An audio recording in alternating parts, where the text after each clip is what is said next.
you've had your car for some years, for some time, and now it had a major breakdown, and your mechanic is telling you that the car is total. The repairs are going to be more than the car is worth, and you're thinking about scrapping it and buying another car. So today I'm going to give you a business perspective of why you may consider keeping that car and just fixing it. So I've got some notes, so let's get into it.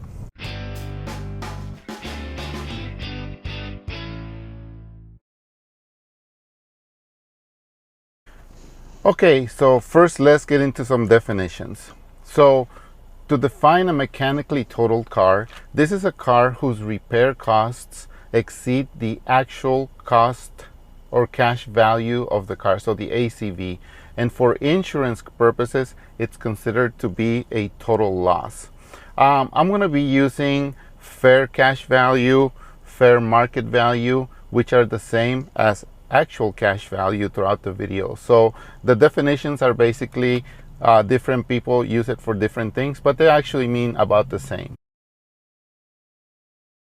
What I'm going to be talking about on the video does not apply to cars that have been involved in a crash or have some other structural damage, because that can present a safety issue and you don't want to deal with that as you keep the car for longer. Another thing it doesn't cover is flood damage cars. So if your car's been in a flood, it's been submerged in water, there are some things that might be compromised for the future, like electrical systems, and you don't want to deal with those at a later date, so it's also not considering that. It's also not for a car for which you have a car loan and you're currently underwater on that loan, so you owe more than the car is worth. So we're not going to cover those because that doesn't apply in this analysis. Now let's get into more definitions. From a business perspective, a car can be considered an asset or a liability. Now, an asset is something that the business has that has some value, that adds to the value. In this case would be the FMV or an ACV on the car, the fair market value on the car. So that would be an asset that the business has. Now a liability is a cost that you have as a business, a regular expense, and it's needed to operate the business. Things like shipping costs, like transportation costs, the rent, etc. So a car can be both. It can be an asset or it can be a liability. It just depends on how you look at it.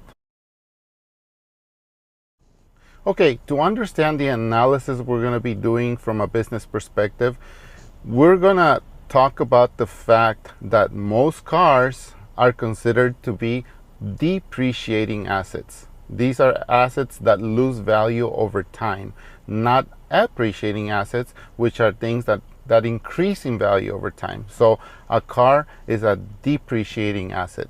So let's talk about the analysis in those terms. So let's say you have a business and you go and buy a brand new delivery van for your business and you pay $50,000 for it.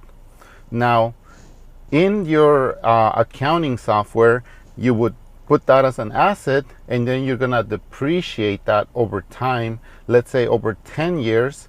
And at the end of the 10 years, the car is gonna have, or that delivery van is gonna have zero residual value, according to the accounting software.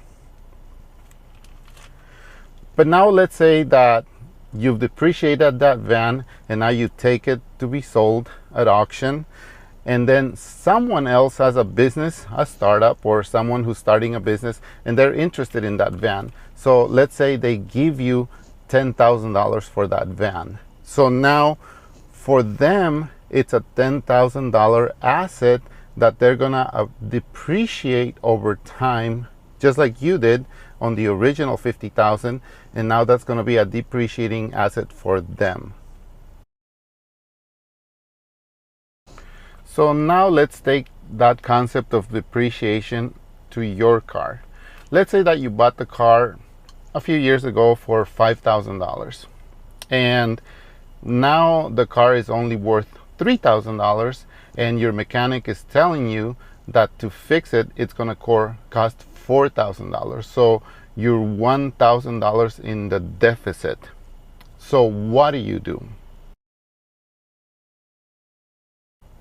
Okay, so now let's go back to the example that I gave you earlier about the first business who bought that delivery van for $50,000. So now you're in the position of being the second business or the second person to own this car that you have, because you can think of the first phase of having that car as the time that you bought it and the time that you're using it, and now it's time where it's worth zero, or in this case negative 1,000 if you look at it that way. But really, if you don't do anything, you can just scrap the car and be done with it.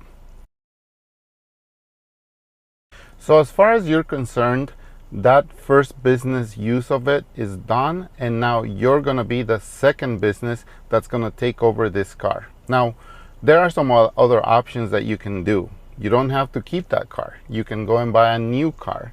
A new car is going to be around $48,000, and you have to come up with 10% down to finance that car. So you're talking about $4,800 to finance a new car, and now you're going to be setting yourself up for car payments, which are around $800-900 depending on where you are.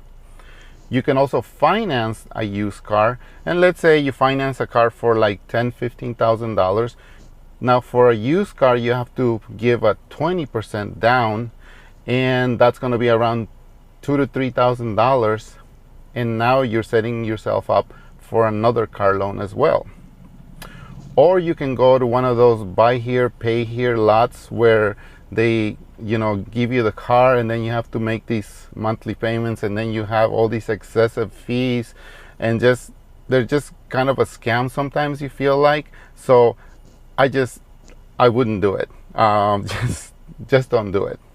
The last option is obviously to fix your car, pay $4,000, and keep it going.